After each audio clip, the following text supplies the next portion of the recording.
चलिए शुरू करते हैं। आपका ज्योग्राफी का एनसीईआरटी का जो ज्योग्राफी चल रहा था उसका पहला अध्याय है, जिसमें हम पढ़ेंगे भारत का आकार और स्थिति। क्वेश्चन में पहला देखिए क्या क्वेश्चन कि क्षेत्रफल की दृष्टि से भारत का सबसे बड़ा राज्य कौन सा है। तो क्षेत्रफल की दृष्टि से भारत का सबसे बड़ा राज्य अगर पूछेगा तो हम अच्छे से जानते हैं भाई कि राजस्थान है क्षेत्रफल की दृष्टि से। अब क्षेत्रफल की दृष्टि से राजस्थान है तो इसके बारे में चलिए जानकारी लेते हैं। तो देखिए क्षेत्रफल की दृष्टि से भारत सबसे बड़ा राज्य मतलब भारत का जो है यहाँ पे क्षेत्रफल की दृष्टि से भारत का सबसे बड़ा राज्य राजस्थान है। राजस्थान सबसे बड़ा है तो इसका कुल क्षेत्रफल भी आपको याद रखना होगा, क्योंकि आजकल कुल क्षेत्रफल भी पूछ देता है। तो एनसीईआरटी के आंकड़े के हिसाब से अगर देखा जाए तो राजस्थान जो फैला हुआ है क्षेत्रफल के हिसाब से वो फैला हुआ है 342,23,9 वर्ग किमी में फैला हुआ है। मतलब 342,239 में फैला हुआ है। 342,23,9 ऐसे याद रखिएगा, चाहे 239 बोल दीजिएगा। वर्ग किमी में फैला हुआ है कौन? राजस्थान क्षेत्रफल में। ठीक है, अब बात करते हैं कि राजस्थान के बाद दूसरे नंबर पे कौन आता है क्षेत्रफल के हिसाब से। तो ये आता है मध्य प्रदेश मतलब एमपी। ठीक है, ये जान गए। फिर तीसरे नंबर पे कौन आएगा? महाराष्ट्र। पूछता है तीसरे नंबर पे कौन आएगा? महाराष्ट्र। किस हिसाब से? क्षेत्रफल की दृष्टि से। और चौथे नंबर पे हमारा यूपी, जो कि क्षेत्रफल की दृष्टि से आता है। तो अब पहला राजस्थान आएगा, दूसरा मध्य प्रदेश आएगा, महाराष्ट्र आएगा, तीसरा और चौथा है उत्तर प्रदेश। तो ये चार जरूर पूछता है, पूछ देता है कभी कभी कि क्षेत्रफल की दृष्टि से तीसरे नंबर का बताइए राज्य कौन सा है भारत का, तो महाराष्ट्र बता दीजिएगा। अब उसी तरह यहाँ पे क्षेत्रफल की दृष्टि से सबसे छोटा राज्य तो गोवा। ये बहुत सिंपल चीज है। चलिए ज़्यादा डिस्कस नहीं करेंगे, जो रहेगा उसमें थोड़ा सा बस याद करवाने के लिए रिपीट कर रहे हैं। अच्छा लगे तो प्लीज़ सब्सक्राइब और लाइक करिएगा, क्योंकि आपका सपोर्ट होना बहुत ज़रूरी है। दूसरा प्रश्न क्या है कि कर्क रेखा निम्न में से किस राज्य से गुजरती है। तो कर्क रेखा जो है निम्न में से किस राज्य से गुजरती है, तो वो गुजरती है ऑप्शन नंबर बी, झारखंड से गुजरती है। कहाँ से गुजरती है? झारखंड से गुजरती है। अब कर्क रेखा हमारा 8 राज्यों से गुजरती है, जिसमें झारखंड भी आता है। ये बात सत्य है। अब चलिए जानते हैं कर्क रेखा जो है भारत के जो है 8 राज्यों से गुजरती है। ये मैं अपने मन से बोला। अब कर्क रेखा को इंग्लिश में कभी कभी दे देता है ट्रॉपिक ऑफ कैंसर। बताइए भारत के कितने राज्यों से गुजरती है? तो 8 राज्यों से गुजरती है। जिसमें गुजरती है मतलब गुजरात पहला होगा, तो जीटी हो जाएगा, जीटी लगा दीजिएगा। फिर दूसरे नंबर पर गुजरात है तो बगल में राजस्थान को भी कर दीजिए, तो आप राजस्थान को आरजे कर दीजिए। राजस्थान आईपीएल का खिलाड़ी याद कर लीजिए, ऐसे हो जाएगा जो कर रहा हूँ। ठीक है, जीटी राजस्थान हो गए। फिर आपका एमपी आ जाएगा, एकदम बीच वाला क्षेत्र आ जाएगा एमपी, जिसमें एमपी आ जाएगा मध्य प्रदेश। फिर चौथा जो है छत्तीसगढ़। छत्तीसगढ़ में जो है कर्क रेखा गुजरती है छत्तीसगढ़ में, तो छत्तीसगढ़ को सीजी कर दीजिए। और फिर छत्तीसगढ़ झारखंड आ जाइए, जेएच कर दीजिए, जेएच में गुजरती है। फिर उसके बाद डब्ल्यू बी तो हम जानते हैं पश्चिम बंगाल। और फिर उसके बाद एक त्रिपुरा करता है, तो त्रिपुरा और मिजोरम राज्य से गुजरती है। तो कितने हो गए? गुजरात, राजस्थान, मध्य प्रदेश, छत्तीसगढ़, झारखंड, पश्चिम बंगाल, त्रिपुरा, मिजोरम राज्य से होकर गुजरती है। क्या गुजरती है? तो कर्क रेखा गुजरती है। कितना सिंपल है। अब बात करते हैं कि भारत में जो है माही नदी कर्क रेखा को 2 बार काटती है। ये बहुत इंपॉर्टेंट है। तो पूछेगा ट्रॉपिक ऑफ कैंसर मतलब कर्क रेखा को या 23.5 डिग्री उत्तरी अक्षांश को कौन सी नदी भारत की है जो कि 2 बार काटती है? तो माही नदी है। ठीक है, तीसरा प्रश्न बहुत इजी प्रश्न है। तीसरा प्रश्न है कि भारत का सुदूर पश्चिमी बिंदु है। बताइएगा भारत का सुदूर पश्चिमी बिंदु है, तो बताइएगा क्या होगा इस ऑप्शन के हिसाब से। तो ऑप्शन नंबर सी दिख रहा होगा, 68 डिग्री 7 मिनट पूर्वी देशांतर गुजरात में है।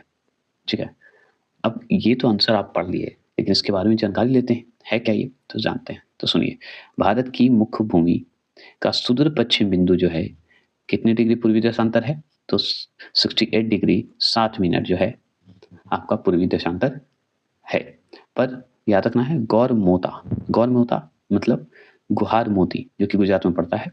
तो गुहार मोती में स्थित है, मतलब गुजरात में स्थित है। तो आपसे पूछे गुजरात के कौन से क्षेत्र की बात करता है? तो गौरमोता, गौरमोता मतलब गुहार मोती भी कहा जाता है। गुहार मोती कहाँ है? गुजरात में। तो ये आप डायरेक्ट यहाँ पे देखिए, सी नंबर जो देखे आप, 68 डिग्री 7 मिनट पूर्वी देशांतर गुजरात में स्थित है। ऐसे बोल सकते हैं। क्लियर हो गए होंगे। चलिए, जबकि अगर मुख्य भूमि की बात करें तो मुख्य भूमि का सुदूर स्थल जो है, ठीक है, मतलब जबकि मुख्य भूमि की अगर जो हम बात कर रहे हैं, मुख्य भूमि का अगर सुदूर स्थल पूछे, अस्त पूछे, सुदूर अस्त पूछे तो पूर्वी बिंदु किविथु में अवस्थित है। समझ गए? और किविथु कहाँ है? अरुणाचल प्रदेश। अरुणाचल प्रदेश के क्षेत्र को कहते हैं किविथु, वहीं है किविथु। ऐसे आप बोल सकते हैं। चौथा प्रश्न है कि निम्नलिखित में से कौन सा राज्य जो है पूर्वोत्तर की जो है 7 बहनों का जो है सदस्य है, मतलब 7 सिस्टर कहा जाता है। तो इस ऑप्शन के हिसाब से बताना कौन है। तो 7 बहनों में से आपका त्रिपुरा आएगा, क्योंकि आपको पूर्वोत्तर क्षेत्र की बात हो रही है, तो उसमें मिजोरम सब आएगा। तो अब चलते हैं कौन कौन है 7 बहनों में भाई, तो सुनिए। तो देखिए, भारत के पूर्वोत्तर राज्य में अरुणाचल प्रदेश आ जाएगा, नागालैंड आ जाएगा, मणिपुर आ जाएगा, मिजोरम आ जाएगा, त्रिपुरा आ जाएगा, मेघालय आ जाएगा, असम आ जाएगा। और ये जो हैं आपको जितने राज्य आपको दिखे पूर्वोत्तर राज्य क्षेत्र में कौन कौन आया, अरुणाचल प्रदेश, एपी आ गया, नागालैंड आ गया, मणिपुर आ गया, मिजोरम आ गया, त्रिपुरा, मेघालय, असम। तो ये सब जितने भी आए राज्य, 7 राज्य, इसी को कहा जाता है 7 बहनों के नाम से जाना जाता है, मतलब 7 बहन कहा जाता है, 7 सिस्टर के नाम से जाने जाता है। तो 7 सिस्टर के नाम से जाने जाने वाला स्टेट का नाम बताइए 7 कौन कौन है, बता सकते हैं? तो हम बोलेंगे हाँ, जितने भी पूर्वोत्तर क्षेत्र है ना, पूर्वोत्तर क्षेत्र में राज्य हैं 7, वो सारे होंगे। कौन कौन? तो अरुणाचल प्रदेश आ जाएगा मेरा, नागालैंड आ जाएगा, मणिपुर आ जाएगा, मिजोरम आ जाएगा, त्रिपुरा आ जाएगा, मेघालय और असम भी आ जाएगा। ये सब मिलकर 7 बहनों का नाम से जाना जाता है, 7 या 7 सिस्टर के नाम से जाना जाता है। 5वें प्रश्न की बात करते हैं। 5वां प्रश्न है कि भारतीय मानक समय जिसे IMT बोला जाता है, तो भारतीय मानक समय की यमुनोत्तर रेखा किस राज्य से नहीं गुजरती है? तो किस राज्य से नहीं गुजरती है ये बताना है। यमुनोत्तर रेखा जो होता है वो किस राज्य से नहीं गुजरती है? तो सी, महाराष्ट्र से नहीं गुजरती है। कहाँ से नहीं गुजरती है? महाराष्ट्र। लेकिन कहाँ से गुजरती तो हम जान लेते हैं। तो आगे तो ये जान लीजिए कि भारत का मानक समय की अगर बात करें, तो भारतीय मानक समय की बात करें, तो भारतीय समय की यमुनोत्तर रेखा देश के 5 राज्यों से होकर गुजरती है। तो 5 राज्य को याद करिएगा तभी तो छाट पाइएगा, जिसमें आपको उत्तर प्रदेश, छत्तीसगढ़, आंध्र प्रदेश तो था, लेकिन महाराष्ट्र नहीं था, क्योंकि 5 राज्यों में महाराष्ट्र नहीं आता। तो यमुनोत्तर रेखा की अगर बात करें तो 5 राज्यों से होकर गुजरती है, और 5 राज्यों से तो उत्तर प्रदेश तो हो गया, यहाँ तक अगर छत्तीसगढ़ है तो MP में भी गुजरेगा। तो दोनों एक तरह से अलग हुए थे, तो ये ज़्यादातर याद रखिएगा। तो उत्तर प्रदेश, मध्य प्रदेश, छत्तीसगढ़, ये आप जान गए। और एक हमारा उड़ीसा हो जाएगा और एक हमारा आंध्र प्रदेश हो जाएगा। क्या हो जाएगा? आंध्र प्रदेश। तो ये सब क्षेत्र 5 राज्यों में यमुनोत्तर रेखा गुजरती है। यमुनोत्तर रेखा मतलब हुआ कि 82.5 डिग्री पूर्वी देशांतर क्षेत्र में है। पूर्वी देशांतर क्षेत्र को कह सकते हैं 82.5 डिग्री। छठा क्वेश्चन है कि भारत का सबसे बड़ा संघ राज्य क्षेत्र कौन सा है? तो भारत का सबसे बड़ा संघ राज्य क्षेत्र अगर आपसे पूछे तो आप बताइएगा ऑप्शन नंबर सी, लद्दाख को। क्या बताइएगा? ऑप्शन नंबर सी, लद्दाख को। लद्दाख है तो चलिए इसके बारे में जानकारी लेते हैं। तो सुनिए, क्षेत्रफल की दृष्टि से भारत का सबसे बड़ा संघ राज्य क्षेत्र अगर पूछे तो लद्दाख बताइएगा। अगर क्षेत्रफल की दृष्टि से भारत का राज्य पूछता तो राजस्थान लगाते हैं, जो कि हम ऊपर पढ़े हैं। लेकिन यहाँ पे क्या पूछा है? क्षेत्रफल की दृष्टि से पूछ रहा है, भारत का सबसे बड़ा संघ राज्य क्षेत्र मतलब केंद्र शासित प्रदेश, तो ये हमारा लद्दाख है, जिसकी क्षेत्रफल, कुल क्षेत्रफल कितना है संघ राज्य क्षेत्र का, मतलब लद्दाख का, तो ये जान लीजिए 174,852 वर्ग किमी में फैला हुआ है। इसका कुल क्षेत्रफल है, मतलब 174,852 वर्ग किमी में फैला हुआ है। क्या फैला हुआ है? तो संघ राज्य क्षेत्र जो हमारा केंद्र शासित प्रदेश का जो क्षेत्र है सबसे बड़ा, वो लद्दाख फैला हुआ है, ऐसे बोल सकते हैं। अब चलते हैं, अब लद्दाख के बाद अब देखते हैं कि जितने भी हमारे जो संघ राज्य क्षेत्र है उसमें अब क्रम वाइज देखते हैं। तो देखिए, इसके बाद हम क्रम से देखते हैं तो जम्मू कश्मीर, ठीक है, जम्मू कश्मीर है, ठीक है, ये दूसरे नंबर पे। अंडमान निकोबार द्वीप समूह है तीसरे नंबर पे, क्षेत्रफल की दृष्टि से हो रहा है, ठीक है। दिल्ली आपका चौथे नंबर पे आएगा, ये भी ध्यान रखना है। तो ये 4 तो याद रखना है कि पहला है लद्दाख, दूसरा है कश्मीर क्षेत्रफल की दृष्टि से, तीसरा हमारा अंडमान निकोबार द्वीप समूह और चौथा हमारा दिल्ली आता है। उसके बाद आप जो लगा दीजिए दादरा नगर हवेली तथा दमन द्वीप, ये लगा दीजिए, तो ये दोनों हमारे 5वें नंबर से आ जाएंगे क्षेत्रफल की दृष्टि से। अगर आपसे छठा पूछ दे कि क्षेत्रफल की दृष्टि से बताइए संघ राज्य क्षेत्र का, तो पंडुचेरी हो जाएगा, पंडुचेरी या पड्डुचेरी बोल दीजिए। उसके बाद आपका चंडीगढ़ आ जाएगा और लक्षद्वीप का स्थान होगा। तो सबसे नीचे आपका लक्षद्वीप आएगा, ठीक है। ये क्रमवार था, ये जरूरी था, याद रखिएगा। कर देता हूँ। 7वां प्रश्न है कि क्षेत्रफल की दृष्टि से विश्व में जो है भारत का कौन सा स्थान है? तो हम बहुत अच्छे से जानते हैं 7वां स्थान है वर्ल्ड में, है ना। 7वां स्थान है, तो चलिए पहला कौन है ये जानेंगे। तो देखिए क्षेत्रफल की दृष्टि से अगर देखा जाए तो भारत का, याद रखिएगा, भारत का 7वां स्थान है, बस इतना जान लीजिए। अब उससे पहले कौन था, मतलब 6 तो कोई बड़ा होगा तभी तो हाँ, सबसे पहले क्षेत्रफल की दृष्टि से अगर विश्व में देखा जाए तो रूस हमारा सबसे पहले है, पहला स्थान रखता है। दूसरा स्थान क्षेत्रफल की दृष्टि से हमारा विश्व में कनाडा रखता है, ठीक है। अगर क्षेत्रफल की दृष्टि से तीसरा देखें तो संयुक्त राज्य अमेरिका हमारा रखता है, यूएसए रखता है, जो कि हमारा तीसरा स्थान रखता है। फिर आपका चौथा स्थान हमारा चीन रखता है क्षेत्रफल की दृष्टि से, जनसंख्या की दृष्टि से नहीं पूछ रहा है, क्षेत्रफल की दृष्टि से पूछ रहा है। फिर हमारा ब्राजील रखता है 5वें स्थान पे क्षेत्रफल के दृष्टि से, और अंतिम क्या है, ऑस्ट्रेलिया, जो कि ये हमारा 6ठे नंबर पे आता है, और उसके बाद हमारा भारत आता है। समझिए, पहला हो गया रूस, कनाडा, संयुक्त राज्य अमेरिका, चीन, ब्राजील एवं ऑस्ट्रेलिया। इस सब के बाद ही हमारा स्थान भारत का आता है क्षेत्रफल की दृष्टि से। तो कितने नंबर पे आ गया, 7वें नंबर पे, क्योंकि 6ठे नंबर पे हमारा ऑस्ट्रेलिया है, ठीक है, ऐसे याद हो गया होगा। अब भारत का क्षेत्रफल की बात हो रही है कि 7वां स्थान है, तो इसका कुल क्षेत्रफल लगभग क्या है, विश्व के हिसाब से 7वां स्थान है, तो उसका कुल क्षेत्रफल पूछ रहा है। तो 32, ठीक है, मतलब 32 मतलब 32, 87 और 263, मतलब 32 87 263 वर्ग किमी में है। कितना है, 32 87 263 वर्ग किमी में फैला हुआ है। और नहीं तो ऐसे याद कीजिए 3287 263 वर्ग किमी में फैला हुआ है। 32 87 और 263 वर्ग किमी में फैला हुआ है। कौन, भारत। तो जबकि जनसंख्या की दृष्टि से देखा जाए तो भारत का विश्व में चीन के बाद दूसरा स्थान है, जनसंख्या के मामले में दूसरा स्थान है, समझ गए। ऐसे आंकड़े बहुत चेंज हो गए हैं, भारत आगे होने जा रहा है, चीन ही पीछे हो रहा है। चलिए 8वां प्रश्न है। 8वां प्रश्न क्या है सुनिए, निम्नलिखित में से कहाँ सूर्य की किरणें ऊर्ध्वाधर पड़ती है, मतलब वर्टिकल रूप से पड़ती है। ऊर्ध्वाधर मतलब वर्टिकल रूप से, तो वर्टिकल रूप से पड़ती है, कहाँ पे पड़ती है, तो हमारा जानते हैं ऑप्शन नंबर सी, श्रीनगर में पड़ती है वर्टिकल रूप से, ठीक है, श्रीनगर। अब चलिए इसके बारे में जानते हैं, तो सुनिए, कर्क एवं मकर रेखा, कर्क एवं मकर रेखा पर सूर्य की सीधी किरणें पड़ती है। तो कर्क और मकर रेखा पर सूर्य की किरणें कैसे पड़ती है, सीधा पड़ती है। श्रीनगर कर्क रेखा से बहुत दूर है, ठीक है, बहुत दूर है। अब तो सीधा तो पड़ेगा नहीं, मतलब झुकाव हो रहेगा, मतलब वर्टिकल रूप से पड़ेगा, बहुत दूर है, लगभग 34 डिग्री उत्तरी अक्षांश पर जो है हमारा श्रीलंका बोल रहा हूँ, श्रीनगर स्थित है, ठीक है, श्रीनगर स्थित है। तो 34 डिग्री उत्तरी अक्षांश पर, याद हो गया, तो मतलब कर्क रेखा से बहुत दूर हो गया, ठीक है। इसलिए सूर्य की किरणें जो है यहाँ सीधा नहीं पड़ती है, मतलब वर्टिकल रूप से पड़ती है, तिरछा पड़ती है। इसी को तो कर दिया ऊर्ध्वाधर, ठीक है, ऊर्ध्वाधर कर दिया, मतलब वर्टिकल रूप से सीधा नहीं पड़ती है। क्लियर हो गया।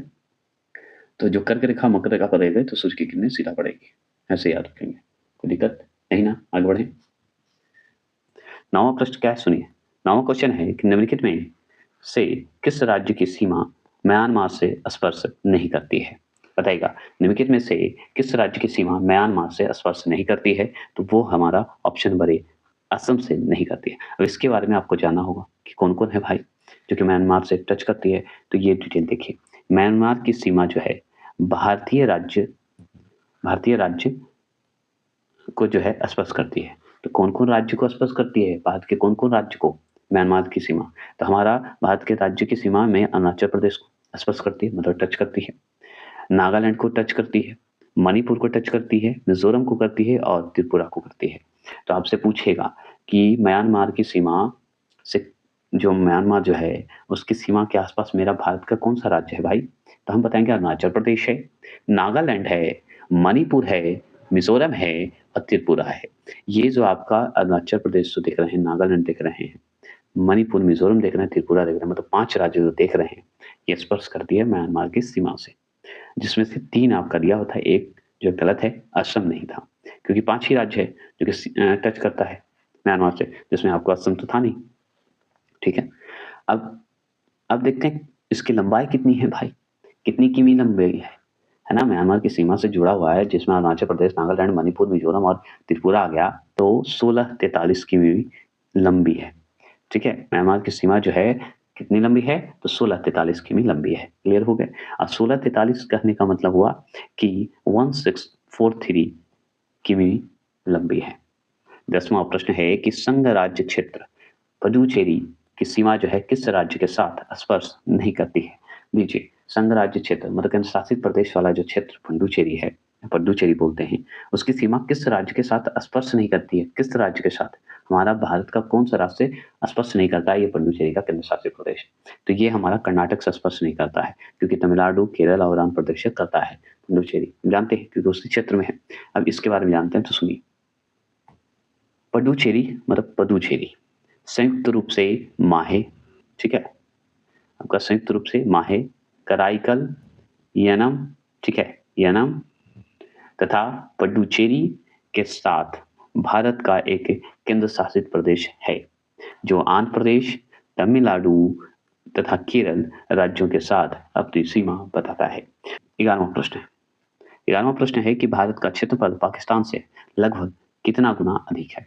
तो भारत का जो क्षेत्रफल है पाकिस्तान से लगभग कितना गुना अधिक है? तो ये हम जानते हैं 4 गुना अधिक है। 4 गुना अधिक है, ये जान लीजिए।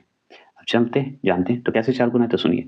भारत का कुल क्षेत्रफल हम अभी पढ़े हैं कि 32,87,263 वर्ग किमी में फैला हुआ है ना। मतलब कहने का मतलब है मेरा कि 32,87, ठीक है, 32,87,263 वर्ग किमी में फैला हुआ है। 32,87,263 वर्ग किमी में फैला हुआ है क्या? हमारा भारत का कुल क्षेत्रफल, क्योंकि 7वां स्थान रखता है। अब देखिए, वर्तमान में अगर देखा जाए, पाकिस्तान का क्षेत्रफल देखा जाए वर्तमान में, ठीक है, वर्तमान में पाकिस्तान का क्षेत्रफल देखा जाए तो 881,913 वर्ग किमी है, बस। मतलब 881,913 वर्ग किमी में ही फैला हुआ है वर्तमान में पाकिस्तान, बस इतना जान लीजिए। अब देखिए, भारत का क्षेत्रफल अगर देखा जाए तो पाकिस्तान के क्षेत्रफल से लगभग 4 गुना अधिक है। चलिए 12वां प्रश्न। 12वां प्रश्न क्या है कि भारत का सुदूर अस्त दक्षिणी बिंदु है। भारत का सुदूर अस्त दक्षिणी बिंदु है, वो है option number C, Indira point. क्या है? इंदिरा पॉइंट है। तो भारत का सुदूर दक्षिणी बिंदु इंदिरा पॉइंट, ठीक है, इंदिरा पॉइंट है। अब इंदिरा पॉइंट है तो ये ब्रैकेट में जो ग्रेट निकोबार दिख रहे हैं अथवा बड़ा निकोबार द्वीप है, तो इंदिरा पॉइंट जहाँ पे है वहाँ उस क्षेत्र को क्या कहते हैं? ग्रेट निकोबार अथवा बड़ा निकोबार भी कहा जाता है, ठीक है। वहाँ पे द्वीप है, ग्रेट निकोबार और बड़ा निकोबार द्वीप है, जहाँ पे इंदिरा पॉइंट है, ठीक है, क्लियर हो गया। तो दक्षिणी जैसे ही बिंदु आएगा, सुदूर दक्षिण बिंदु आएगा, वैसे ही इंदिरा पॉइंट लगा दीजिएगा, ठीक है। अब सुनिए, वर्ष 2004 में सुनामी लहरों के कारण यह समुद्र में जलमग्न हो गया। समुद्र का इतना लहर उठा कि ये जलमग्न हो गया है इंदिरा पॉइंट।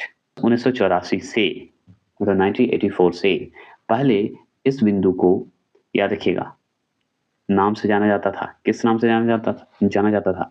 तो याद रखिएगा, पिगमेलियन पॉइंट के नाम से जाना जाता था। किसको? इंदिरा पॉइंट को। कब? तो 1984 से पहले।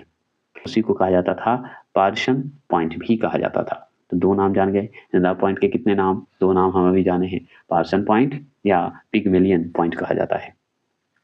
इंदिरा पॉइंट कहाँ स्थित है? तो दक्षिणी बिंदु में स्थित है, सुदूर के दक्षिणी क्षेत्र में, ठीक है। 2004 में क्या आया? सुनामी आया, जिसके कारण क्या हो गया? जलमग्न हो गया इंदिरा पॉइंट। अब देखते हैं, तो देखिए, भारत का सुदूर स्थल जो उत्तरी बिंदु है वो हमारा इंदिरा कौल मतलब लद्दाख है, लद्दाख में है। चलिए 13वां प्रश्न क्या है, सुनिए। क्या है 13वां प्रश्न? किस देश के साथ भारत की सबसे लंबी अंतर्राष्ट्रीय सीमा स्पर्श करती है? तो हम अच्छे से जानते हैं कि भारत की अगर सबसे लंबी अगर अंतर्राष्ट्रीय सीमा की बात होगी तो बांग्लादेश को टिक लगाएंगे, इसी से होती है, ठीक है, क्लियर। अब कैसे? तो चलते हैं, जानते हैं। तो सुनिए, भारत की सबसे लंबी अंतर्राष्ट्रीय सीमा बांग्लादेश के साथ लगती है। तो बांग्लादेश के साथ लगती है तो कोई तो वर्ग में कितनी वर्ग की में फैला होगा, कोई लंबाई तो उसकी होगी। तो हाँ, 4096.7 किमी लंबी है, ठीक है। सीमा जो बनाती है बहुत ज्यादा बनाती है, लंबी बनाती है, तो उसकी लंबाई कितनी है? तो हम जानते हैं 4096.7 जो है किमी लंबी है, ठीक है। तो इसे हुआ कि नहीं? यह सीमा जो है बांग्लादेश का जो सीमा बना है जिसका लंबाई है 4096.7 मतलब 4096.7 है। तो यह सीमा पश्चिमी बंगाल, तो पश्चिम बंगाल WB, असम से, मेघालय से, त्रिपुरा से, मिजोरम, और मिजोरम राज्यों के साथ लगती है। क्लियर हो गए? तो आपसे पूछेगा कि जो बांग्लादेश का आप बात करते हैं, जो अंतर्राष्ट्रीय सीमा है वो सबसे लंबी है, 4096.7 वर्ग किमी में फैली है, सॉरी वर्ग किमी में लंबाई है। तो ये जो सीमा है भारत का कौन कौन सा राज्य टच करता है? तो पश्चिम बंगाल तो टच करेगा, क्योंकि बांग्लादेश पश्चिम बंगाल आप देख रहे हैं, उस जगह के आसपास से अनुमान लगा लीजिएगा। असम भी लगेगा, ये आप जानते हैं, मैप देखिए तो समझ में आएगा। मेघालय भी, त्रिपुरा, मिजोरम राज्य के साथ लगेगी, ये निश्चित है। जबकि सबसे छोटा या छोटी अंतर्राष्ट्रीय सीमा अफगानिस्तान के साथ बनता है 106 किमी का, एकदम सबसे छोटा, जो कि संघ राज्य क्षेत्र लद्दाख के साथ सीमा साझा करता है, वो भी लद्दाख के साथ एकदम बारीकी से टच करता है। 106 किमी है ये लंबी, तो एकदम छोटा, जो कि संघ राज्य क्षेत्र लद्दाख के साथ ही सीमा साझा करता है। पश्चिम बंगाल की सीमा कितने देशों के साथ लगती है? बताइएगा, पश्चिम बंगाल की जो सीमा है कितने देशों के साथ लगती है, ये आपसे पूछ रहा है।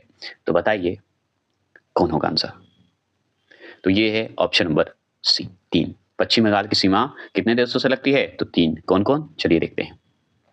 हमारा वेस्ट बंगाल मतलब WB मतलब पश्चिम बंगाल की सीमा जो है 3 देशों के साथ लगती है। कौन कौन? बांग्लादेश तो है ही, हम जानते हैं, पश्चिम बंगाल बांग्लादेश हम जानते हैं। नेपाल हो गया मेरा, और भूटान हो गया। तो नेपाल, भूटान, बांग्लादेश, ये 3 जो है देश हमें भारत के राज्य पश्चिम बंगाल से साझा करती है, सीमा बनाती है। क्लियर हो गया? यह जो है राज्य की सबसे बड़ी सीमा रेखा बांग्लादेश के साथ साझा करता है। समझ के, पश्चिम बंगाल जो है आप देखे होंगे कि सबसे बड़ी सीमा रेखा करता है, जो कि हमारा बांग्लादेश करता है। तो बांग्लादेश के साथ भारत का सबसे लंबा सीमा है, 4096 का नाम सुने होंगे, 0.7 याद हो गया होगा। तो ये बनाता है, और ये हमारा पश्चिम बंगाल के साथ ज्यादा होता है, क्योंकि पश्चिम बंगाल से ही है ना, पास में, इसलिए। 15वां प्रश्न क्या है? 15वां प्रश्न देखिए कि भारत का वह कौन सा स्थान है जहां बंगाल की खाड़ी, अरब सागर तथा हिंद सागर मिलते हैं? बताइएगा, भारत का वह कौन सा स्थान है जहां बंगाल की खाड़ी, अरब सागर, हिंद महासागर मिलते हैं? तो वो है हमारा option number 1 Kanyakumari. Option number 1 Kanyakumari. अब कन्याकुमारी है तो चलिए जानते हैं।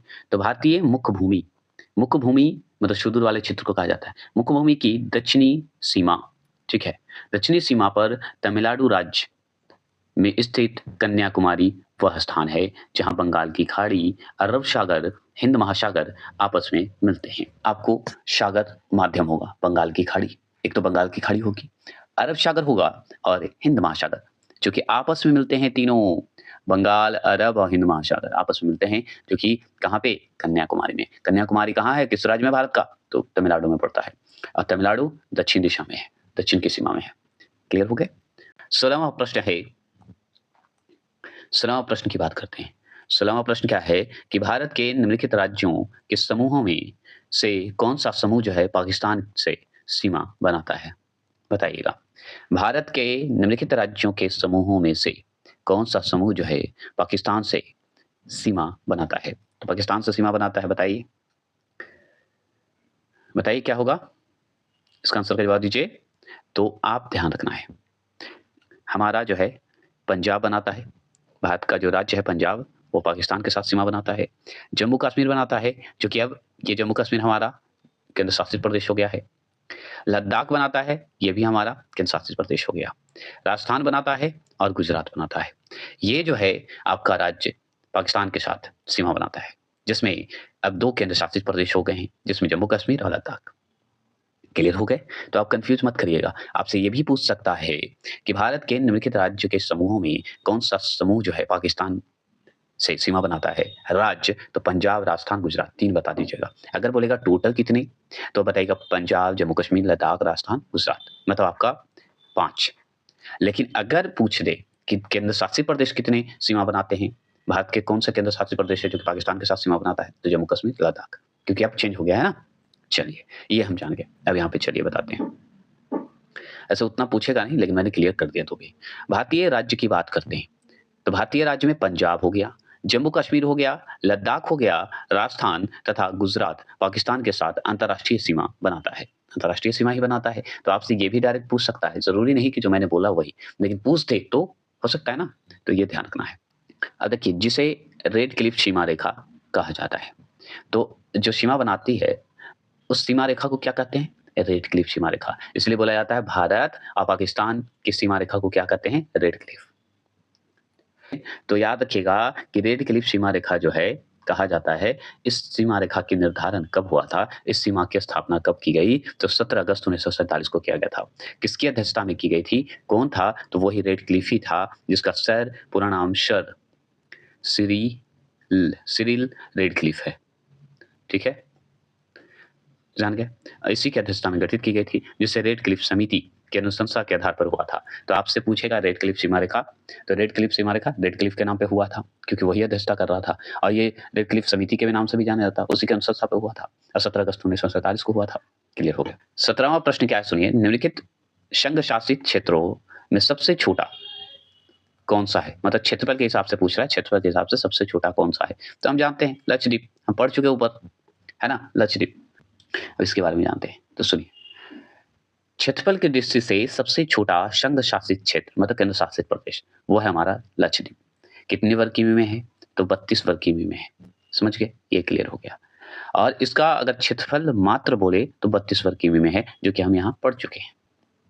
तो लक्षद्वीप सबसे छोटा हुआ कि नहीं संघ शासित प्रदेश में? अब सबसे बड़ा की बात करें तो हम बहुत अच्छे से जानते हैं कि सबसे बड़ा केंद्र शासित प्रदेश लद्दाख है, जो कि हम जानते हैं कितने वर्ग किमी में फैला हुआ है? तो 174,852 वर्ग किमी में फैला हुआ है। ये भी हम पढ़ चुके थे, मतलब 17, 48 और 52 वर्ग किमी में फैला हुआ है। क्लियर हो गए? कोई दिक्कत तो नहीं होनी चाहिए। चलिए आगे चलते हैं। 18वां प्रश्न है, सुनिए। 18वां प्रश्न है, भारत निम्नलिखित में से जो है किस गोलार्ध में स्थित है? तो भारत जो है निम्नलिखित में से किस गोलार्ध में स्थित है? तो ऑप्शन नंबर ए उत्तरी और पूर्वी गोलार्ध में स्थित है। हम जान गए कि उत्तरी पूर्वी गोलार्ध में हमारा भारत स्थित है। अब जानते हैं कैसे। तो देखिए, भारत जो है अक्षांशीय दृष्टि से उत्तरी गोलार्ध में। अगर देशांतरी दृष्टि से देखें, अब ग्लोब देखिएगा तो समझ में आ जाएगा। तो अक्षांशीय दृष्टि से देखिएगा तो उत्तरी गोलार्ध है, और देशांतरीय दृष्टि से देखिएगा तो पूर्वी गोलार्ध में स्थित है। समझ गए? मतलब पूर्वी गोलार्ध में स्थित है। इस प्रकार यह उत्तरी पूर्वी गोलार्ध में स्थित है। समझ गए? मतलब यह जो है उत्तरी पूर्वी गोलार्ध में स्थित है।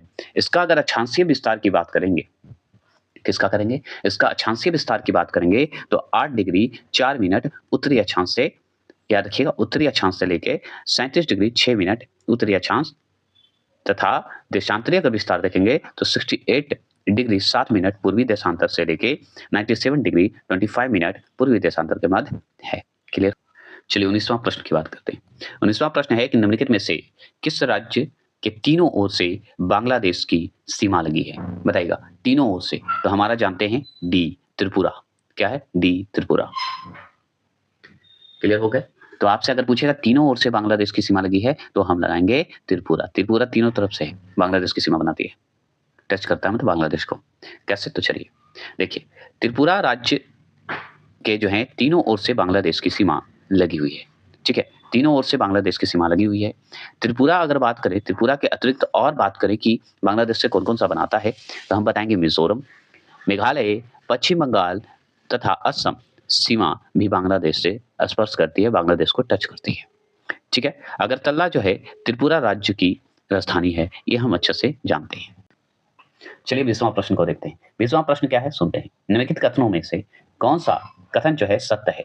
तो निम्नलिखित में से कौन सा कथन जो है सत्य है, ये बताना है। तो कथन सत्य देखा जाए तो ऑप्शन नंबर आपका सी जो होगा, दोनों सही होगा, ए और बी दोनों। क्यों? तो देखिए, भारत देश की लंबाई उत्तर से दक्षिण की ओर जो है पूरब से पश्चिम की अपेक्षा अधिक है। मतलब उत्तर से दक्षिण की ओर जो है हमारा लंबाई भारत का, पूरब से पश्चिम की अपेक्षा अधिक है, मतलब पूरब से पश्चिम से अधिक है। ठीक है, अगर बात करते हैं बी आंसर, ये तो सही है, बी 82.5 डिग्री की बात करते हैं। तो 82.5 डिग्री पूर्वी देशांतर रेखा को भारत का मानक यमुनोत्तर माना गया है, जो कि हम पढ़ चुके थे ऊपर, है ना, पढ़ चुके थे। समझ गए? यमुनोत्तर माना गया है और ये सत्य है। अब चलिए इसके बारे में जान लेते हैं। तो सुनिए, भारत जो है उत्तर से दक्षिण, ठीक है, भारत जो हमारा देखा जाए तो उत्तर से दक्षिण की ओर देखेंगे तो कितनी किमी में फैला हुआ है, कितनी किमी तक है?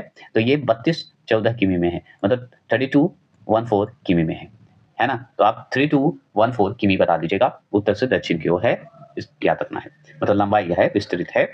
अगर पूरब से पश्चिम की ओर अगर देखा जाए, इसकी लंबाई की विस्तृत की बात किया जाए भारत का पूरब से पश्चिम की ओर, जैसे उत्तर से दक्षिण की ओर तो आप जान गए कि 3214 है, लेकिन इसका ये वाला जो क्षेत्र है पूरब से पश्चिम की ओर, इसका जो है 2933 है। मतलब कम हुआ कि नहीं पूरब पश्चिम वाला? हाँ, कम हो गया।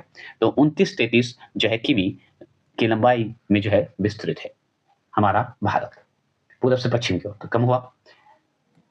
देख रहे हैं, क्लियर कर दिया मैंने। और चलिए जानते हैं, अब गुजरात से अरुणाचल प्रदेश के स्थानीय समय में 2 घंटे का अंतर है। कितने घंटे का अंतर है? 2 घंटे का अंतर है। तो अगर गुजरात है और गुजरात से अगर अरुणाचल प्रदेश की बात करें और इन दोनों का स्थानीय समय पूछे तो अंतर हो जाता है, क्योंकि 2 घंटे का अंतर आपको दिखेगा आपको। ठीक है, और बात करते हैं, अगर बात करें कि 82.5 डिग्री की बात करते हैं, तो 82.5 डिग्री जो जानते हैं पूर्वी देशांतर रेखा को, 82.5 डिग्री जो है हमारा पूर्वी देशांतर रेखा है।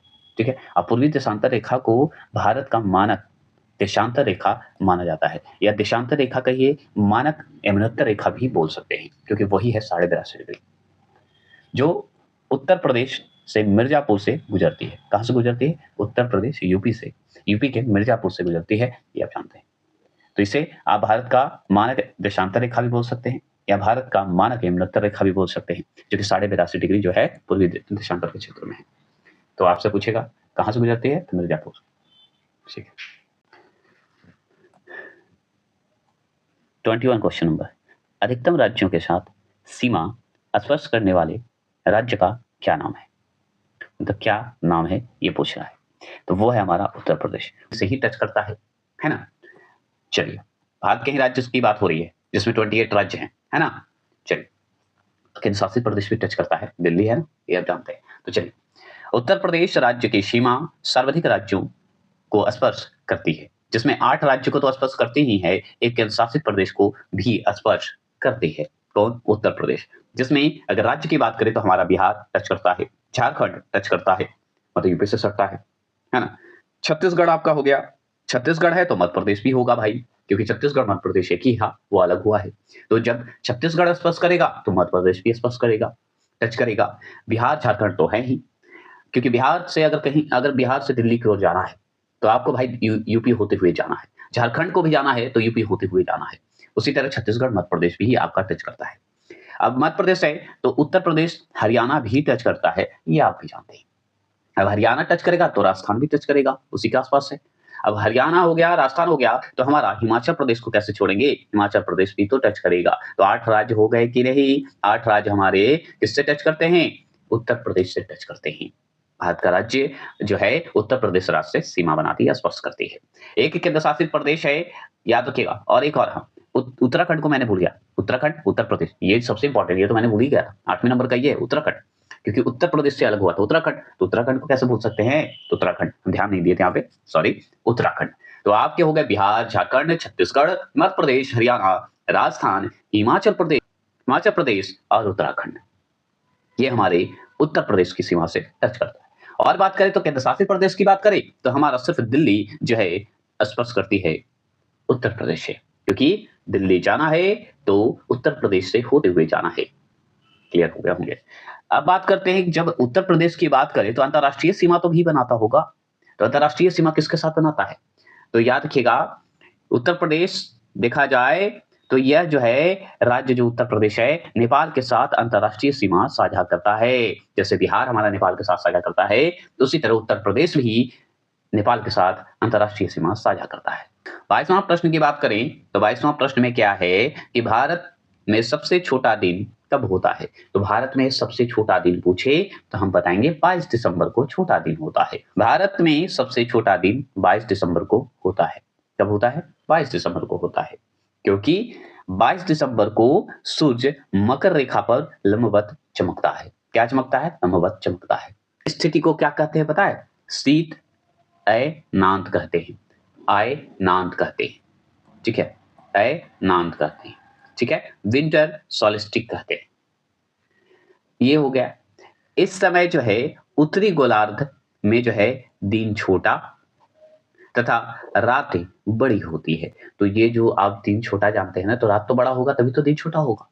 तो ये भी ध्यान रखना है कि 22 दिसंबर को रात बड़ी होगी और दिन छोटा होगा। 23वें प्रश्न की बात करते हैं। 23वां प्रश्न है, निम्नलिखित में से कौन सा राज्य जो है झारखंड के साथ अपनी सीमा जो है साझा नहीं करता है? बताइएगा। राज्य झारखंड के साथ अपनी सीमा साझा नहीं करता है, वो option number A Madhya Pradesh है। क्या है? मध्य प्रदेश मतलब एमपी है। एमपी है तो सुनिए, झारखंड राज्य सीमा जो है बिहार, उत्तर प्रदेश, छत्तीसगढ़, उड़ीसा और क्या पश्चिम बंगाल से साझा करती है। इसकी राजधानी अगर देखा जाए झारखंड की, तो राज्य है कौन नहीं जानता है। यह जो राज्य जो है लौह अयस्क एवं कोयला के भंडार के लिए प्रसिद्ध है। कौन? झारखंड। जेज। अब जेज इतना तो पढ़ लिए फास्ट, हमको ये पढ़ना जरूरी इंपॉर्टेंट है कि झारखंड राज्य जो है हमारा, भारत का जो राज्य झारखंड है, वो बताइए भारत के कौन कौन राज्य के साथ सीमा बनाता है, टच करता है? तो सबसे बड़ी बात कि बिहार से हट के झारखंड बना, तो ये तो आगे बिहार ही हो जाएगा, एक सीमा बनेगा। अब बिहार है और झारखंड है, तो झारखंड उत्तर प्रदेश से भी तो है, अलग हुआ है, मतलब उत्तर प्रदेश के साथ सीमा बनाता है, बिहार के साथ भी और उत्तर प्रदेश के साथ भी। ये याद करवाने के पॉइंट ऑफ व्यू से बोल रहा हूँ, याद रखना है।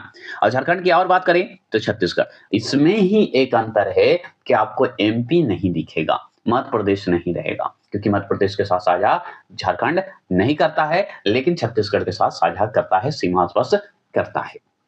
और झारखंड की बात करें तो उड़ीसा को कैसे भूल सकते हैं? उड़ीसा तो होगा ही, क्योंकि उड़ीसा भी हमारा झारखंड राज्य के साथ साझा करता है। अब साझा करता है तो भाई झारखंड के बात हो गई, तो झारखंड पश्चिम बंगाल को कैसे छोड़ सकते हैं? झारखंड जाना है, पश्चिम बंगाल जाना, तो झारखंड भी तो होते जाइए, कि झारखंड जाइएगा तभी तो बंगाल जाइएगा, है ना?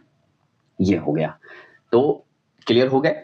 बिहार, उत्तर प्रदेश, छत्तीसगढ़, उड़ीसा और पश्चिम बंगाल साझा करती है, बस ये ध्यान रखना है। तो कितने राज्य हो गए जो कि हमारे झारखंड राज्य के साथ सीमा बनाती है? तो एक हो गया बिहार, उत्तर प्रदेश, छत्तीसगढ़ तीसरा और चौथा उड़ीसा और पश्चिम बंगाल 5, मतलब 5 राज्य जो है साझा करती है के साथ। इसकी राजधानी रांची है, बस इतना जान लीजिए। लौह अयस्क और कोयला भंडार के लिए प्रसिद्ध है। चलिए 24 क्वेश्चन नंबर की बात करते हैं। 24 क्वेश्चन नंबर क्या है कि भारत तथा पाकिस्तान के मध्य सीमा रेखा एक उदाहरण है। ठीक है, भारत को आप जान लीजिए अध्यारोपित सीमा का है, ये आप जानते हैं। अब हम मानते हैं अध्यारोपित सीमा रेखा कहा जाए तो ये एक तरह से एक बॉर्डर लाइन है, और बॉर्डर लाइन है तो ये बनाया गया बॉर्डर लाइन है कि नहीं? जब अलग हो रहा था उस समय बनाया गया था, रेड क्लिप था, आप जानते हैं। तो चलिए हम इसकी विशेष जानकारी इससे लेते हैं। दो या दो से अधिक देशों के मध्य वह सीमा रेखा जिसका निर्धारण किसी बाहरी शक्ति, जैसे औपनिवेशिक शासन की बात हो रही है, जैसे औपनिवेशिक शासन की बात हो रही है, मतलब बाहरी शक्ति वही हुआ, ने किया हो, उसे अध्यारोपित सीमा रेखा कहलाती है। मतलब आप अगर देखें तो जो बॉर्डर लाइन बनाया गया है, सीमा रेखा बनाया गया है, अध्यारोपित इसलिए कहा गया कि अगर मान लीजिए 2 या 2 से अधिक देशों के मध्य अगर मान लीजिए सीमा बना है और कोई बाहरी आदमी आ गया, अब बाहरी शक्ति मतलब जैसे हमारे यहाँ भारत पाकिस्तान की सीमा रेखा बनाया कौन? रेड क्लिप, मतलब बाहरी प्रभाव था, अंग्रेज थे वो बनाए, तो उसी को कहा गया अध्यारोपित। ठीक है, बॉर्डर लाइन कहा गया। अब देखिए उदाहरण में देखा जाए तो भारत पाकिस्तान का भी बनाया है भाई, बाहरी शक्ति से ही बना है। भारत चीन का भी बना है, मैकमोहन देखा, ये अध्यारोपित सीमा रेखा है क्योंकि बाहरी शक्ति, बाहरी प्रभाव के कारण बना है। ठीक है, ये जान लीजिए, क्योंकि इन दोनों देशों के मध्य ग्रेट ब्रिटेन के द्वारा सीमा रेखा का निर्धारण किया गया है। समझ गए? ग्रेट ब्रिटेन ही था उस समय, और जब अलग हो रहा था तो बना रहा था, तो उसी का प्रभाव है और कुछ नहीं। 25 क्वेश्चन नंबर है कि सिक्किम से गुजरने वाला अक्षांश से भी गुजरता है। ठीक है, सिक्किम से गुजरने वाला अक्षांश से भी गुजरता है, वो है हमारा राजस्थान। बी कौन है? राजस्थान। पूर्व में स्थित सिक्किम राज्य से गुजरने वाला अक्षांश जो है भारत के पश्चिमी राज्य राजस्थान से भी होकर गुजरता है। क्लियर हो गए? कोई दिक्कत? मतलब देखिए, सिक्किम से गुजरने वाला जो अक्षांश रेखा है, ठीक है, अक्षांश जो है वो हमारे अगर पश्चिमी राज्य की बात करें तो राजस्थान से भी होकर गुजरता है, और यही तो पूछ रहा था आपसे, है ना? चलिए 26 क्वेश्चन नंबर है कि उत्तर पश्चिम में भारत भूमि की सीमाएं किस देश के साथ लगती है? तो उत्तर पश्चिम में भारत भूमि की सीमाएं किस देश के साथ लगती है? तो वो लगती है पाकिस्तान के साथ लगती है। अब भाई पाकिस्तान के साथ लगती है, तो चलिए जानकारी लेते हैं। तो जानकारी लेते हैं, उत्तर पश्चिम में भारत भूमि की सीमाएं पाकिस्तान देश के साथ लगती है। उत्तर पश्चिम वाले क्षेत्र में अगर जाइएगा ना आप, तो भारत का जो भूमि है वो पाकिस्तान के साथ सीमा करता है, क्योंकि वही तो अलग होता है। ठीक है, संलग्न करता है, अलग करता है, मिलता है, ये जान लीजिए। स्पष्ट करता है, ये भी बोल सकते हैं। पाकिस्तान की राजधानी अगर बात करें इस्लामाबाद को, तो पाकिस्तान की राजधानी आगे तो जान लीजिए इस्लामाबाद है। अब सुनिए, पाकिस्तान की राजधानी इस्लामाबाद है। अब किरथर, किरथर पहाड़ी होता है, सुलेमान और हिंदू कुश यहाँ की प्रमुख पर्वत श्रेणी है। तो किरथर जो हुआ, सुलेमान जो हुआ, हिंदू कुश हुआ, ये सारे पर्वत श्रेणी आपको मिलेगा, याद रखिएगा। ठीक है, यहाँ की प्रमुख पर्वत श्रेणी है। भारत के दक्षिण में श्रीलंका एवं उत्तर पूर्व में बांग्लादेश व म्यांमार सीमा रेखा साझा करते हैं। ठीक है, क्लियर हो गए। एक बात और जान लीजिए, ये जो किरथर आप देख रहे हैं, सुलेमान जो देख रहे हैं, हिंदू कुश, हिंदू कुश जो है विवादित है, पाकिस्तान में है। पाकिस्तान और भारत का विवादित ये क्षेत्र है हिंदू कुश। किरथर पहाड़ी भी और सुलेमान, ये सब जो है पाकिस्तानी क्षेत्र में है। 27 क्वेश्चन नंबर 27 है कि भारत के संबंध में निम्नलिखित कथनों में से कौन असत्य है। तो कौन असत्य है, तो असत्य के लिए ऑप्शन नंबर बी, संपूर्ण भारत उष्णकटिबंधीय में स्थित है। संपूर्ण भारत उष्णकटिबंध में स्थित है, ये असत्य है, क्योंकि संपूर्ण भारत उष्णकटिबंध में कैसे स्थित होगा भाई, चलिए जानते हैं। तो जानते हैं, तो सुन लीजिए, भारत का क्षेत्रफल पृथ्वी के स्थलमंडल के कुल क्षेत्रफल का 2.4% है, और ये सत्य है। समझ गए। तो भारत का क्षेत्रफल अगर देखा जाए पृथ्वी के स्थलमंडल पर, हमारा जो क्षेत्रफल है भारत का 2.4% है। क्लियर हो गए। अब सुनिए, संपूर्ण भारत की बात करें तो संपूर्ण भारत का अक्षांशीय विस्तार, मतलब अक्षांशीय क्षेत्र में है, सबसे ज्यादा विस्तार अक्षांशीय में है हमारा संपूर्ण भारत। तो संपूर्ण भारत, और याद रखिएगा अंडमान निकोबार द्वीप समूह सहित ये लिया गया है। संपूर्ण भारत मतलब अंडमान निकोबार द्वीप समूह, उसको भी लिया गया है।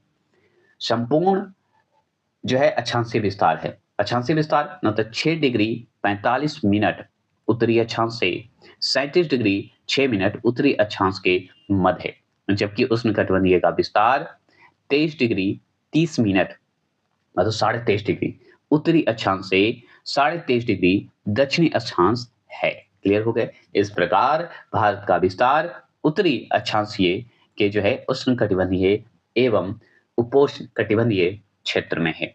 ये बात सत्य है।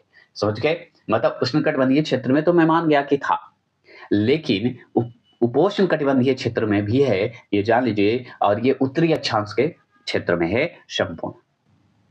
28 क्वेश्चन नंबर क्या है कि भारत का क्षेत्रफल विश्व के क्षेत्रफल का 2.4 है, मतलब 4% है, परंतु इसकी जनसंख्या क्या होगी, बताइए।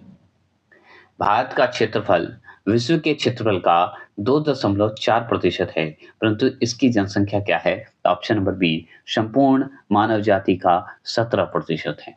मानव जाति का 17% है। ठीक है, ये आप जान गए। तो चलिए जानते हैं। तो सुनिए, संयुक्त राष्ट्र की बात करें, संयुक्त राष्ट्र जनसंख्या जो है प्रभाग के अनुसार वर्ष 2023 में भारत की जनसंख्या विश्व जनसंख्या का 17.70% है। कितना है, 17.70% है, यह जान लीजिए। ठीक है, कोई दिक्कत नहीं।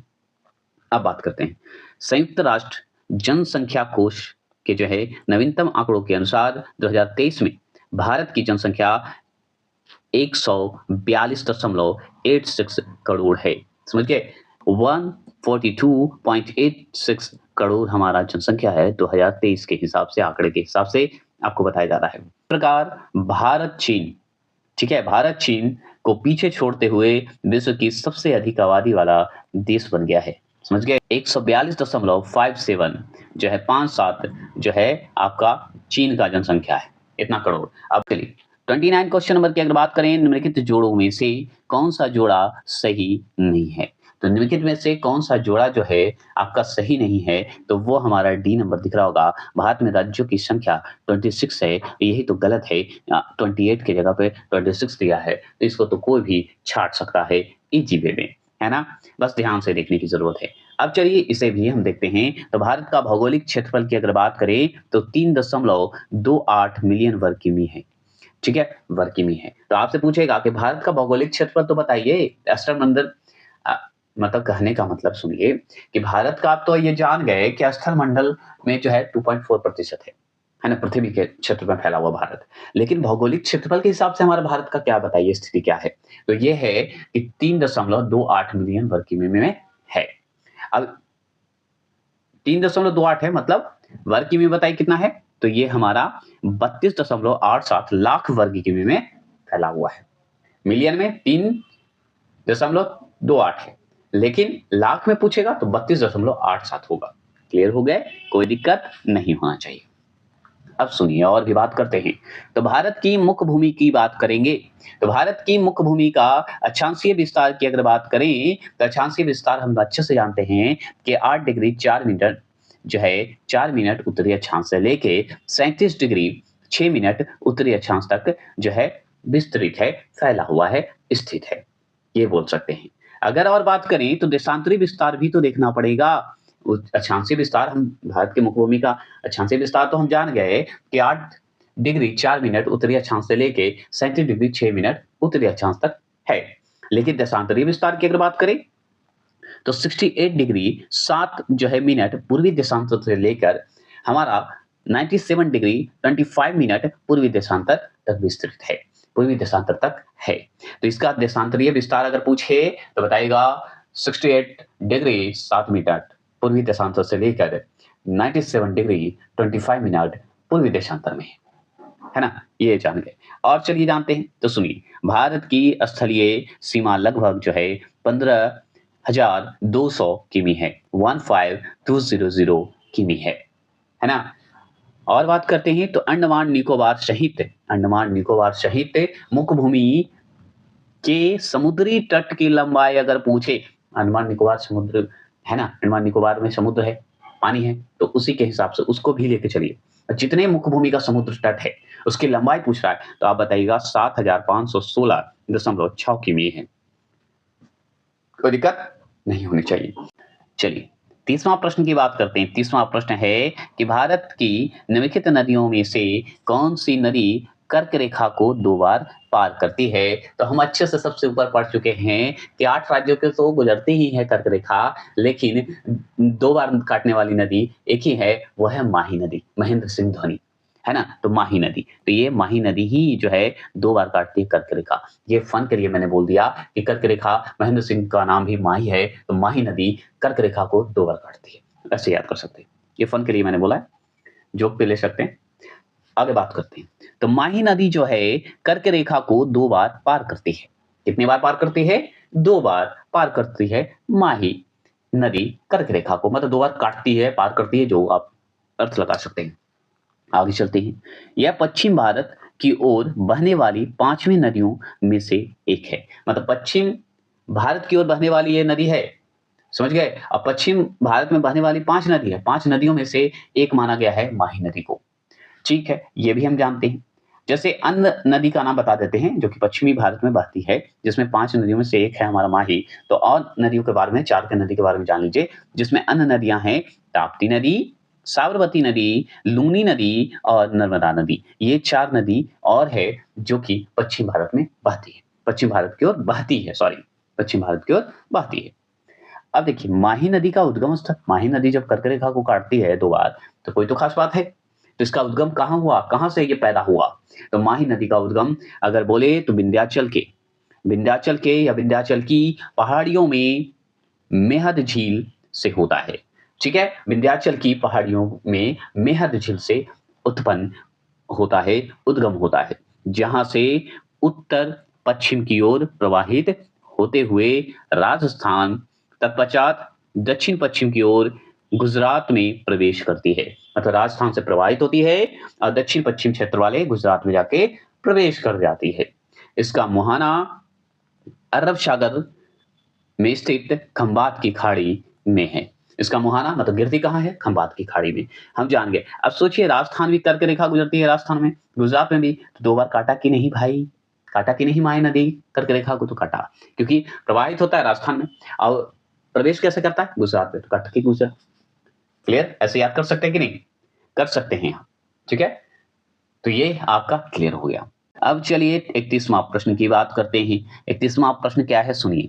जब भारतीय मानक समय के यमनोत्तर पर अर्धरात्रि है, यमनोत्तर पर मतलब देशांतर मानक देशांतर पर अर्धरात्रि है, तो एक स्थान पर सुबह का 6 बजते हैं, तो उस स्थान की अवस्थिति जिसे यमुनोत्तर पर है, वह है कितना?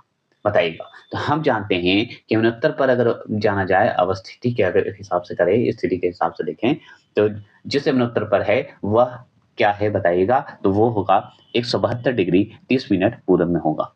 ठीक है? ये हम जान गए पूर्व में होगा। अब इसके बारे में चलिए जानकारी लेते हैं। देखिए, कभी-कभी क्या होता है कि हमारी मातृभाषा अलग है, आपकी अलग है, तो इस हिसाब से क्या होता है कि कभी-कभी क्वेश्चन को जैसे का है, तो कहीं पे की लिख देता है। तो किताब अपनी भाषा के हिसाब से लिखता है, मैं अपनी भाषा के रूप में करता हूँ। तो ये भाषाओं का तोड़-मरोड़ चलता रहेगा। बस इतना देखिए कि क्या आपको टॉपिक में लॉजिक मिल रहा है, नंबर आ रहा है, मिल रहा है कि नहीं, ये ज़रूर ध्यान रखें। जब भारतीय मानक समय के जो हैं यमनोत्तर की बात करें, जिसे 82.5 डिग्री कहते हैं, तो यमुनोत्तर पर जो है अर्धरात्रि मतलब 12 बजे, अर्धरात्रि मतलब 12 बजे और एक स्थान पर सुबह 6 बजे हैं, तो वह स्थान भारत के पूर्व में स्थित है। क्या है? वो स्थान भारत के पूर्व में स्थित है। तो देखिए, अर्धरात्रि के समय 12 बजे, एक स्थान पर सुबह 6 बजे बजे हैं और 6 बजा है और भारत के पूरब में स्थित है। ठीक है? पूरब में स्थित है, क्योंकि पृथ्वी जो है पश्चिम से पूरब की ओर अपने अक्ष के परित घूम रही है। तो सही बात है, पश्चिम से पूरब में सूर्योदय, देखिए पूर्व में सूर्योदय पहले होता है और 6 घंटे के अंतराल पर उनके यमुनोत्तर के बीच जो है 15 डिग्री मतलब 15 डिग्री 6 गुना मतलब 90 डिग्री का अंतराल होगा। इसलिए वह स्थान अवस्थित है। ये ध्यान रखना है, जो कि पूर्वी देशांतर पर है। क्या है? अवस्थित है, स्थित नहीं है, अवस्थित है। तो याद रखना है कि 82.5 डिग्री, ठीक है? 82.5 डिग्री प्लस 90 को कर दीजिएगा, तो आपका आ जाएगा 172 डिग्री 30 पूर्वी देशांतर हो जाएगा। क्लियर हो गया? चलिए, कोई दिक्कत नहीं, मतलब 30 मिनट पूर्वी हो जाएगा। समझ गया कि नहीं? समझ गए होंगे। ठीक है, तो एक एक तो ये ध्यान रखिएगा 15 डिग्री मतलब 1 घंटा का माना जाता है। ये इस हिसाब से आप जोड़ लीजिए कितना होगा। चलिए, और अंतिम क्वेश्चन आपको खत्म करना है और जानना है, तो देख लीजिए मैकमोहन रेखा स्थित है। तो मैकमोहन रेखा स्थित है, तो हम जानते हैं भारत और चीन के बीच का रेखा मैकमोहन रेखा है ना? पाकिस्तान का रेड क्लिफ है, आप जानते हैं। तो चलिए जानते हैं यहाँ पे मैकमोहन रेखा की बात करते हैं, तो भारत और चीन की उत्तरी पूर्वी सीमा निर्धारित करती है। ये भी ध्यान रखना होगा कि मैकमोहन रेखा जो हम पढ़ते हैं, वो भारत चीन की है, तो लेकिन कौन सी सीमा को साझा करता है? तो उत्तरी पूर्वी सीमा को निर्धारित करता है, मैकमोहन रेखा बना था। रेड क्लिफ तो भारत पाकिस्तान को तो हम जानते हैं, लेकिन ये मध्य सीमा का जो है निर्धारण करता है, बीचों बीच वाला सीमा का निर्धारण करता है, क्योंकि इसी से अलग हुआ था ना भारत से ही।